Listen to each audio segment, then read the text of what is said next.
নিচ থেকে আনহাসিক, রাবেয়া তালুকদার, আদিবাল তালুকদার তিনজন উপরে উঠে এলো। বেশ কিছুক্ষণ ধরে ছেলে মেয়ের কথাগুলো অবাক নয়নে দেখছিল, শুনছিল। আদিবা তালুকদার ছেলের অপরাধ বুঝতে পেয়ে হঠাৎ নিজেকে দমিয়ে রাখতে না পেরে দ্রুত পায়ে গিয়ে আনাসকে থাপ্পড় দিল। আয়রা চমকে উঠে তাকালো। আনাস গালে হাত দিয়ে মায়ের দিকে অপরাধী চোখে চেয়ে আছে। আরাত নিজের মাকে ভাইয়ের গালে থাপ্পড় দেওয়াতে এগিয়ে গিয়ে আদিবা তালুকদার বলল, মা শান্ত হও মা। রাবেয়া তালুকদার বললেন, ছোট, আমরা বসে কথা বলতে পারতাম, এত বড় ছেলের গায়ে হাত দিলি কেন? ভাবি, আমাদের সবার চোখে আয়রার পাকনামিগুলো পড়ে। আর আমি মেনে নিলাম আয়রাকেও পছন্দ করে না, তাই বলে চরিত্রহীন বলবে? ওর চোখের সামনে ছোট আয়রা বড় হয়ে উঠেছে। মা প্লিজ শান্ত হও। ভাইয়াকে আর বকো না, ভাইয়ার খারাপ লাগছে, প্লিজ মা। ভাবি শান্ত হন, এতে আনাসের দোষ নেই। আমার মেয়ে যদি আনাসকে বিরক্ত না করতো তাহলে এমনটা হতো না। আমি এতদিন ভেবে এসেছি ভাই বোন যেভাবে ঝগড়া করে, আবদার করে, বিরক্ত করে, আমার মেয়ে সেভাবে আনাসের সঙ্গে পাগলামো করে বেড়ায়। আনহাসিক এবার আনাসের দিকে তাকালো। আনাস অপরাধী চোখে ফুপিকে বলল, আই এম সরি ফুফি। সরি কেন বলছিস পাগল? তুই তোর জায়গা থেকে ঠিক আছিস। জানিস তো আমার প্রথম সন্তান তুই আর তাকবীর। আমার বিয়ের পরপর যখন জানতে পারলাম তোরা এই দুনিয়াতে তোর মা বাবার কোল আলো করে আসতে চলেছিস, আমার খুশির কমতি ছিল না। আমি এ বাড়ি থেকে ও বাড়ি প্রতিদিন ছোটাছুটি করতাম। তোরা যখন দুনিয়ার মুখ দেখলি তখন আমি তোদের নিজের হাতে মানুষ করেছি, গোসল করিয়েছি, খাবার খাইয়েছি, নিজ হাতে বড় করেছি। তোদের প্রতি টানটা আমার বরাবরই, যেমন একটা মায়ের থেকে থাকে। তুই বড় হতে চললি, আমার কোল আলোক হয়ে আরিশা জন্ম হলো। তখন আলাদা শান্তি খুঁজে পেলাম। নিজের অস্তিত্বকে নিজের হাতে বড় করতে থাকলাম। তখন নিজে নিজে অনুভব করলাম তোদের থেকে আমার মেয়েকে বেশি ভালোবাসি আমি। ভাবিস না এই জন্য তোদের প্রতি আমার ভালোবাসা কমে গেছে, আগের মতো আছে আর থাকবে। আরিশা পরপর আমার আয়রা দুনিয়াতে আসলো, তাকেও ছোট থেকে আমার ভালোবাসা, আমার যত্ন, আমার স্বভাব দিয়ে বড় করে তুলেছি। আমি জানি আমার মেয়ে কেমন। হয়তো তুই রাগের মাথায় ছিলি ওই সময়, আমার মেয়ে তোকে বিরক্ত করেছে। তাই বলে আমার মেয়ে চরিত্রহীন হয়ে যায়নি। আমার মেয়ে পবিত্র, আমার মেয়ের আত্মসম্মান রয়েছে। আমি জানতাম না তোদের মধ্যে এত কিছু ঘটে গিয়েছে, এখন জানলাম। আজকের পর থেকে তোর আশেপাশেও আমার মেয়েকে দেখবি না, কথা দিলাম। আমি বরাবরই আমার আয়রা থেকে তোকে বেশি প্রাধান্য দিয়ে এসেছি। তুই আমার মেয়েকে ফিরিয়ে দিলে আমার খারাপ লাগতো না, আমি মেনে নিতাম। কিন্তু তুই আমার মেয়ের চরিত্র নিয়ে কথা বলেছিস।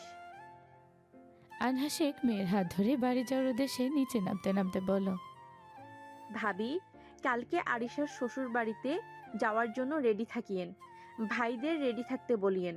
রাত হয়ে যাচ্ছে, আসলাম আমি। আনহাসিক আয়রাকে নিয়ে নিচে চলে গেল। আদিবা তালুকদার ছেলের দিকে একবার তাকিয়ে নিজের রুমে চলে গেলেন। আরাত আর রাবেয়া তালুকদার দাঁড়িয়ে থাকার মধ্যে আনাস নিজের রুমে গিয়ে ভিতর থেকে দরজা লাগিয়ে দিল। মূলত আয়রা আর আনহাসিক তালুকদার বাড়িতে এসেছে। আরিশার শ্বশুরবাড়ি থেকে কালকে দাওয়াত। আনহাসিক নিজের ভাই আর ভাবিদের সঙ্গে এই বিষয় নিয়ে কথা বলতে এসেছিলেন। আজকে রাতে আনহাসিক তালুকদার বাড়িতে থাকতেন। আতিফ শেখ রাতে তালুকদার বাড়িতে আসতো। আয়রা তালুকদার বাড়িতে আসতে চাইছিল না, কিন্তু আনহাসিক মেয়েকে একা বাড়িতে রাখতে নারাজ ছিল বিধায় আয়রা প্রায় এক সপ্তাহ পর বাধ্য হয়ে এসেছিল তালুকদার বাড়িতে। রাত বাজে 11:30। আরাতের চোখে ঘুম নেই, নিজেকে খুব একা লাগছে। ভাইয়ের সঙ্গে আজকে বেশ তর্ক করেছে। আনাস ভিতর থেকে দরজা লাগানোর পর আরাত অনেকবার আনাসকে ডেকেছিল, আনাস দরজা খুলেনি। আরাত রাহিমা সুলতানার সঙ্গে ভিডিও কলে বেশ কিছুক্ষণ কথা বলল। চোখে ঘুম ধরা দিচ্ছে না বিধায় ফেসবুক স্ক্রল করতে লাগলো। স্ক্রল করতে করতে হঠাৎ একটা আইডি চোখে পড়ল। ইংরেজিতে লেখা আজান তালুকদার তাকবীর। নামটা বিড়বিড় করে পড়তে চোখের সামনে ভেসে উঠল তাকবীরের নরম ঠোঁটের ছোঁয়া। আরাত ব্যাপারটাতে বেশ লজ্জিত।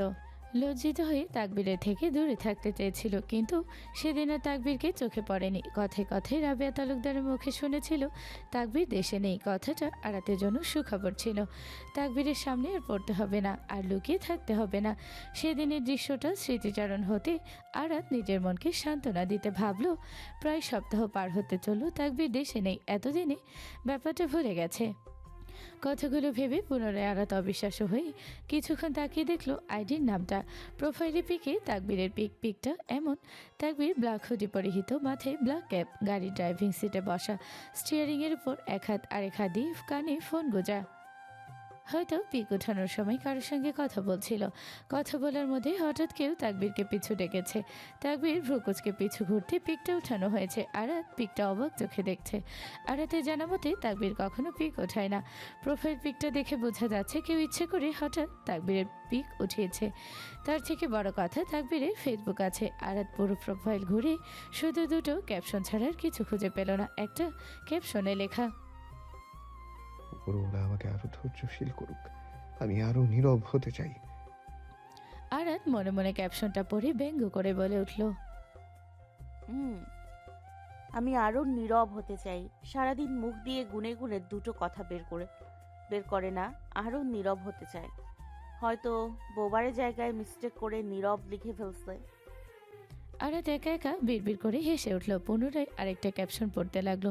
ক্যাপশনটা 40 মিনিট আগে আপলোড দেওয়া।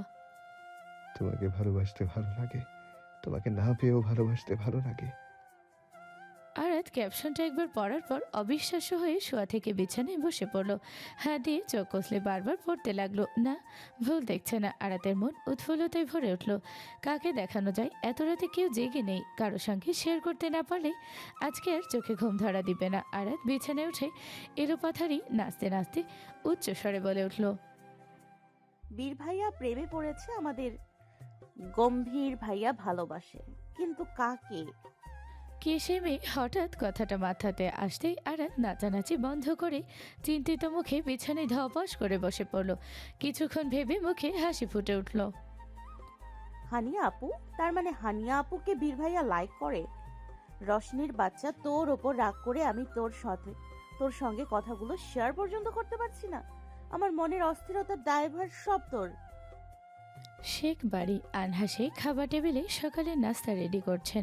আতিফ শেখ ফ্রেশ হয়ে রুম থেকে ডাইনিং টেবিলের দিকে আসতে আসতে আশেপাশে মেয়েকে খুঁজল। পুনরায় আনহা শেখকে ডেকে বললেন, আনহা, মেয়ে ঘুম থেকে উঠেছে? তোমার আদরের মেয়ে রুমের দরজা খুলছেই না, জানবো কিভাবে? আনহা শেখ ব্যস্ত হাতে জগ থেকে পানি গ্লাসে ঢালতে ঢালতে জবাব দিলেন। আতিফ শেখ আয়রা রুমের দিকে গেলেন মেয়েকে ডাকতে। তুমি যাও। আইরা কি ডাকতে? আমি ডাক দিয়েছিলাম, দরজা খুলে নাই। তোমার মেয়ের মাথায় ভূত চেপেছে। আমি আর দেরি করব না। আজকে আরিশার শ্বশুর শাশুড়ির সঙ্গে কথা বলবো। যত দ্রুত সম্ভব আইরা আর রাফির এঙ্গেজমেন্ট ডেট ফিক্সড করা হবে। সব কিছু তোমার মন মতো ভাবলে চলবে না। আমার মেয়ে যেটা চাইবে ওটাই হবে। আতিফ শেখ আনহা শেখের কথায় বিপরীতে গিয়ে আয়রাকে ডাকতে পুনরায় পা বাড়াতে আনহা শেখের কথায় দাঁড়িয়ে গেল। হ্যাঁ, তোমার মেয়ের মন যেটা চাইছে ওইটাই করে বেড়াচ্ছে। পড়াশোনা বাদ দিয়ে তার মন চায় উপন্যাস পড়তে, আনাসে পিছু পিছু ঘুরতে। মন চাইলেও রুমের দরজা বন্ধ করবে, পুরো দিন একা একা থাকবে। এতদিন সবকিছু নিজের মন মতো করে আসছে। এত কিছুর জন্য তুমি দায়ী। সবকিছু জেনে বুঝে মেয়েকে শাসন করো না। আনহা শেখের কথায় আতিফ শেখ তাচ্ছিল্য স্বরূপ হাসলেন। শাসন? কিসের শাসন? আমার মেয়ে তো কোনো অন্যায় করে না। আমার মেয়ের মতো মেয়ে পাওয়া ভাগ্যের ব্যাপার। আনহা শেখ স্বামীর কথায় উত্তর করতে পারল না। আয়রা রুমের ভেতর থেকে নিজেকে নিয়ে মা বাবার মধ্যে ঝগড়া করতে দেখে বিছানায় হাঁটুমুড়ি কান্নায় ভেঙে পড়ল। রাত থেকে কান্না করার ফলে চোখ মুখ ফোলা ফোলা হয়ে আছে। কান্না করতে করতে ভোরের দিকে ঘুমিয়ে পড়েছিল। মা বাবা উচ্চস্বরে কথায় ঘুম ভেঙে গেল। মায়ের কথায় পুনরায় খারাপ লাগাগুলো তাজা হয়ে চোখ বেয়ে যাচ্ছে। একাকিত্ব পছন্দ করা আয়রা আজকে নিজেকে শূন্য শূন্য অনুভব করছে। আরিশা থাকলে হয়তো কান্না করতে দিত না বোনকে। এই যে রাত থেকে খালি পেটে কান্না করে যাচ্ছে, আরিশা থাকলে হয়তো বকা দিতে দিতে খাবার খাওয়াতো। আয়রার মনে আনহা শেখকে নিয়ে সন্দেহ সৃষ্টি হয়েছিল। আজকে আনহা শেখের কথায় সন্দেহটা পরিপূর্ণ হয়ে গেল। রাফির সঙ্গে নিজের এনগেজমেন্ট খবরটা আয়রার জন্য অসহ্যকর অনুভূতির সৃষ্টি করলো। পুনরায় আতিফ শেখের কথায় বিষণ্ণ মুখে এক তিনটি সুখ ভেসে উঠল। আম্মু দরজাটা খুলো, আজকে আব্বু তোমাকে নিজের হাতে খাইয়ে দিবে। রুম থেকে বের হও আম্মু। আতিফ শেখের ডাকে আয়রা ওয়াশরুমে গিয়ে মুখে পানির ছিটুনি দিয়ে এসে রুমের দরজা খুলল। আতিফ শেখ মেয়ের ফোলা ফোলা চোখে মুখের দিকে তাকিয়ে আতঙ্কে উঠলেন। আনহা শেখ আয়রার কাছাকাছি আসলেন। গতকাল রাতে আয়রা আনহা শেখ বাড়িতে ফেরার পর আনহা শেখ সদর দরজা খুলতে আয়রা চুপচাপ মায়ের সঙ্গে কথা না বলে নিজের রুমে গিয়ে দরজা ভিতর থেকে লাগিয়ে দিয়েছিল। আনহা শেখ রাতের মধ্যে আরিশার সঙ্গে আয়রা আর রাফিকে নিয়ে কথা বলছে। আতিফ শেখ বাসায় ফিরতে আনহা শেখ সবকিছু খুলে বলেছিল। সবকিছু শোনার পর মেয়েকে একা ছেড়ে দিতে রাতে আর আয়রার রুমে যায়নি আতিফ শেখ। সকালে মেয়ের চোখে মুখে বেহাল অবস্থা দেখে মেয়ের মাথায় আদরে হাত রেখে পুনরায় হাতটা ফিরিয়ে নিলে বলে উঠল, এটা তো আমার মেয়ে না। আমার মেয়ে হাসি খুশি দুঃখ কষ্ট সব কিছু সামিল ছিলাম আমি। আমার মেয়ে আমার থেকে কিছু লুকিয়ে রাখতো না। আজ 1 সপ্তাহ হতে চললো আমার মেয়ে একা একা অন্ধকার রুমে কান্না করে। আমার মেয়ে তো আসলে না, বাবার কাছে সব কিছু শেয়ার করতে। আয়রা বাবার কথায় আতিফ শেখের দিকে তাকালো। তাকানোর সঙ্গে সঙ্গে চোখ দিয়ে এক ফোঁটা পানি গাল বেয়ে গড়িয়ে পড়ল। আনহা শেখ বাবা মেয়েকে দেখছে। আতিফ শেখ পুনরায় আয়রাকে বলে উঠল, তোমার কাছে একটা আবদার রাখবো। আমার পুরনো মেয়েকে ফিরিয়ে পেতে চাই। ফিরে দিবে? আমার মেয়েকে বলো ফিরিয়ে দিবে। আব্বু আয়রা কান্নার কারণে কথা বলতে পারলো না। আতিফ শেখকে জড়িয়ে ধরল। আতিফ শেখ মলিন হেসে মেয়ের মাথায় আদরে হাত রেখে বললেন, আম্মু তুমি কষ্ট কেন পাচ্ছ? বাবাকে দেখো, বাবা তোমাকে কান্না করতে দেখেও নিজেকে স্ট্রং রেখেছে। ভুল মানুষদের মন থেকে মুছে ফেলো। তোমার অতীত ভুলে যাও, তোমার ভুলগুলো মেনে নাও এবং তোমার জীবন পুনরায় শুরু করো। ইনশাল্লাহ আব্বু, আমি আমার সবকিছু দিয়ে চেষ্টা করব। আয়রার ভাঙা গলার কথাগুলো শুনে মুচকি হাসলেন আতিফ শেখ। আয়রাকে নিয়ে খাবার টেবিলে গিয়ে চেয়ার টেনে আয়রাকে বসালো। পুনরায় আতিফ শেখ ভাত মেখে নিজের হাতে মেয়েকে খাওয়াচ্ছে আর গল্প বলে হাসানোর চেষ্টা করছেন। আনহা শেখ খাবার টেবিলে এক সাইডে দাঁড়িয়ে বাবা মেয়ের ভালোবাসার মুগ্ধ চোখে দেখছেন। পুরো তালুকদার বাড়ি রেডি হয়েছে আরিশার শ্বশুর বাড়ি যাওয়ার উদ্দেশ্যে। শুধু আনাস বাদে। আরাত রেডি হয়ে ড্রয়িং রুমে আসতে আনাসকে সদর দরজা দিয়ে মলির মুখে ঢুকতে দেখলো। আনাস চুপচাপ নিজের রুমে যেতে লাগলো। আরাত মাঝপথে ভাইয়ের মনোভাব পরীক্ষা করতে বলল, ভাইয়া, আমরা খুব দ্রুত আরেকটা বিয়ে খেতে পারবো। আয়রা আপু আর রাফি ভাইয়ার সামনে এনগেজমেন্ট। আনাস থমকে দাঁড়ালো। কথাটা কানে পড়া মাত্র মেজাজ খিটখিটে হয়ে উঠল। বুড়ি সব সময় ফাজলামো ভালো লাগে না। যা গাড়িতে যা, সবাই তোর জন্য ওয়েট করছে। ভাইয়া, আমি মজা করছি না। ফুপি বড় মার সঙ্গে ফোনে বলছিল রাফি ভাইয়া আয়রা আপুকে পছন্দ করে। আয়রা আপুকে রাজি করতে আরিশা আপুর শ্বশুরবাড়ি, শ্বশুর শাশুড়ি সব দায়িত্ব আরিশা আপুকে দিয়েছে। আনাস সিঁড়ি দিয়ে উপরে উঠতে উঠতে সব কথা শুনতে পেল। আরাত আনাসকে উত্তর করতে না দেখে মুখ বাঁকিয়ে বাড়ি থেকে বের হয়ে গেল। আনাস পুরো রুম জুড়ে কথাগুলো ভাবতে ভাবতে হাঁটাহাঁটি করছে। আনাস বুঝতে পারলো আনহা শেখ আনাসের উপর জেদ করে রাফির সঙ্গে এনগেজমেন্ট করে রাখতে চাইছে। আনাস এখনও নিজের অনুভূতি বুঝতে পারছে না। বিকেল গড়িয়ে সন্ধ্যা হতে চলল। আনাস ভেবে পেল না কার কাছে যাবে, কার সঙ্গে মনের অনুভূতিগুলো শেয়ার করবে, কে আনাসকে বুঝবে। রুমের এ মাথা ও মাথা হাঁটতে হাঁটতে হঠাৎ তাকবীরের কথা মনে পড়ে গেল। লন্ডন একটা শহর যেখানে প্রকৃতি আর বাড়ির মিশ্রণে গড়ে উঠেছে এক অনন্য সৌন্দর্য। রাতের শহর এক অনন্য সৌন্দর্য। শহরের আলোয় আলোকিত রাস্তা, টেমস রিভারের ধারে বসে থাকা বাড়িগুলোর আলো আর বড় বড় ভবনগুলোর আলোকিত চেহারা সব মিলিয়ে লন্ডন রাতে এক মায়াবী শহরে পরিণত হয়। লন্ডনের এক কোণে ছোট্ট একটা বাড়ি। বাড়িটার নাম রিভার ভিউ। তাকবীর কফি খেতে খেতে জানালার পাশে দাঁড়িয়ে উপভোগ করছে টেমস রিভারের শান্ত জলধারা। তাকবীর গম্ভীর মুখে কফি মুখে তুলতে যাবে, বিছানার উপরে ফোনটা শব্দ করে বেজে উঠল।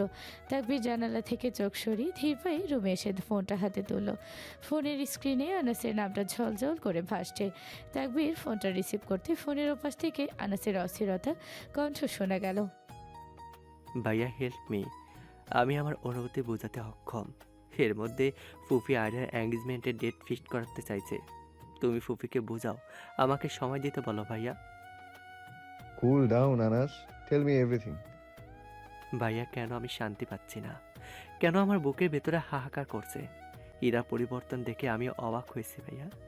এতদিন ওর পাগলামোগুলো বিরক্ত ভাবতাম, যখন পাগলামো বন্ধ করলো তখন থেকে আমার মধ্যে আমি ওকে নিয়ে নতুন নতুন অনুভূতির সামিল হতে লাগলাম। জানি না চোখে প্রচুর ঘুম থাকা সত্ত্বেও কেন এক অজানা ব্যথা আমাকে ঘুমাতে দিচ্ছে না ভাইয়া। ওকে ওকে, শান্ত হ। তুই আয়নার প্রতি কি কি অনুভব করছিস? ভাইয়া ইরা যখন প্রথমবার জড়িয়ে ধরল, আমার হৃদয়ের স্পন্দন কেঁপে উঠছিল। সেই কাঁপুনি আজীবন আমার মনে থাকবে। আমার মনে আছে সেদিন আমার সারা শরীর নিস্তব্ধ হয়ে গিয়েছিল, যেন শ্বাস বন্ধ হয়ে স্পন্দন থেমে গিয়েছিল। আমি নিজেকে সামলাতে পারিনি ভাইয়া। আমি ভুল করেছি ভাইয়া, ভুল করেছি। এখনো সময় আছে, ভালোবাসা হারাতে দিস না। তুমি কেন ভালোবাসা থেকে দূরে পালাচ্ছ ভাইয়া? তাকবীরের দু চোখ জানালায় রাতের শান্ত জলধারাতে বন্দি। তাকবীর ক্লান্ত মুখে রয়েস হয়ে উত্তর করল। সে আমাকে ভালোবাসে না তাই। আমি কি ইরাকে ভালোবেসে ফেলেছি ভাইয়া? তাকবীর গম্ভীর গলায় ছোট করে বলল। হুম। তাকবীর কলটা কেটে দিয়ে জানালা থেকে চোখ ফিরিয়ে নিল। পার্সোনাল ফোনটা হাতে নিয়ে গ্যালারিতে ঢুকলো। পুরো গ্যালারি জুড়ে শুধু একজনের ফটো।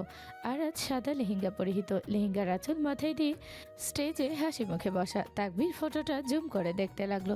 কিছুক্ষণ নীরব চোখে ফটোটাতে চোখ রেখে নিঃশব্দে গম্ভীর মুখে বিড়বিড় করে বলে উঠল। এক অজানা অপেক্ষায় অপেক্ষিত আমি। আনাস মুখে হাসি নিয়ে স্বস্তির নিঃশ্বাস নিল। আনাস ঠিক ধরেছিল, এই অনুভূতিগুলোকেই ভালোবাসা বলে। আনাস মনে উৎফুল্লতা নিয়ে ফাঁকা বাড়িতে চিৎকার দিতে দিতে বলে উঠল। আমি অনেকবার অনেক ভুল করেছি ইরা, আর না, আমি তোর কাছে ক্ষমা চাইব। ক্ষমা করবি কি আমায়? আমি আমার অনুভূতি ভালোবাসা বোঝাতে সক্ষম হয়েছি রে। তোর মতো আমারও আজকে বলতে ইচ্ছে করছে ভালোবাসি ইরা, আমি আমার ইরাকে খুব ভালোবাসি। আনাস চিৎকার করে কথাগুলো বলে শান্ত হয়ে গেল। হঠাৎ অভিমান জমে গেল। কি আশ্চর্য তাই না? মানুষটাকে নিজের ভালোবাসা ভাবতেই তার প্রতি অধিকার বোধ হতে লাগলো। খুব সহজে অভিমান জমে গেল। আয়রা হয়তো ভালোবাসে বলে অভিমান থেকে দূরে সরে গেছে। আনাস কিছুক্ষণ নীরবতা পালন করলো, পুনরায় অভিযোগের সুরে বলে উঠল। অন্ধকার চাঁদের আলোর সৌন্দর্য সবার চোখে পড়ে, শুধু চোখে পড়ে না, চাঁদকে আলো দেওয়ার পিছনে সূর্যটাকে। আমি হয়তো সেই সূর্য, আমার চোখে তুই শুধু অবহেলা দেখলি, ভালোবাসা খুঁজলি না। আরাতরা রাফিদের বাড়িতে আসার প্রায় ঘন্টা দেরি হতে চলল। সবাই গল্প করতে করতে আয়রা রাফির বিষয়টা তুলে ধরল। আতিফ শেখ চুপচাপ বসে আছেন, তার মুখে কোনো কথা নেই। আনহা শেখ আরিশার শ্বশুর শাশুড়ির সঙ্গে কথা বলে ঠিক করলেন আর এক সপ্তাহ পর দুজনের এনগেজমেন্ট করে রাখবে। এই এক সপ্তাহ রাফি আর আয়রা দুজন একসঙ্গে ঘুরবে ফিরবে, নিজেদের চিনবে, শুধু এনগেজমেন্ট করে রাখা হবে। রাফি আরশ মাহির তিনজন সায়েন্স নিয়ে পড়াশোনা করছে। রাফির স্বপ্ন ডক্টর হওয়া। রাফি পরিপূর্ণ ডক্টর হয়ে যাওয়ার পর তাদের বিয়ে হবে। এতদিনে আয়রা নিজের ক্যারিয়ার গোছাতে নিতে পারবে, দুজন দুজনকে আরও ভালোভাবে জানবে। আহাদ তালুকদার বোনের সঙ্গে একমত। ভাগ্নির ভবিষ্যৎ নিয়ে এত তাড়াহুড়ো দেখে আদনান তালুকদার বোনের প্রতি সন্তুষ্টি হতে পারল না। রাফি বড়দের আলোচনা থেকে আরাত আর আহিনকে সঙ্গে নিয়ে গার্ডেনে ঘুরতে এলো। আহিন বাড়ির আশেপাশে দেখতে লাগলো। আরাত রাফি দুজন পাশাপাশি হাঁটতে হাঁটতে রাফি বলে উঠল। আনাসের মনোভাব কেমন? আগের মতো কোনো রেসপন্স নেই। ও, দুজন কিছুক্ষণ নীরবতা পালন করার পর আরাত রাফিকে বলল। ভাইয়া আপনি আপুর বেশি বেশি করে খেয়াল রাখেন। আপনার যত্ন কেয়ার দিয়ে আয়রা আপুর মন থেকে আনাস ভাইয়াকে বের করেন। তুমি তোমার ভাইয়ের সাপোর্ট না নিয়ে আমার কথা ভাবছো কেন? ভুল বললেন ভাইয়া, এখানে নিজ পরের কথা না। আমি শুধু চাই আয়রা আপু ভালো থাকবে। ইনশাল্লাহ কথা দিলাম, আমি চেষ্টা করব তোমার বোনকে আমার সর্বোচ্চ দিয়ে সুখী করতে। রাফির কথায় আরাত মুচকি হাসলো। দুজনের কথা বলার মধ্যে হঠাৎ রাফির ফোনটা বেজে উঠল। রাফি ফোন হাতে তুলতে দেখলো আরশের ফোন। রাফি ফোনটা রিসিভ করতে করতে আরাতের দিকে তাকিয়ে বলল, 1 মিনিট। হ্যাঁ আরশ বলো। ফোনের ওপাশ থেকে আরশ মাহিরের দিকে তাকিয়ে বলল, ক্লাবে চলে আয়। আজকে কলেজে আসলি না কেন? বাড়িতে গেস্ট আসছে, তোরা আড্ডা দে, আমি আসতে পারবো না। রাফি আরাতের দিকে তাকালো। আরাত রাফির দিকে চেয়ে আছে। রাফি আরাতের দিকে তাকিয়ে দুষ্টু হেসে বলল, তোর পাশে মাহির আছে। ফোনের ওপরে আরশ অবাক হয়ে বলল, হ্যাঁ, কেন? কথা বলবি? দিব মাহিরকে।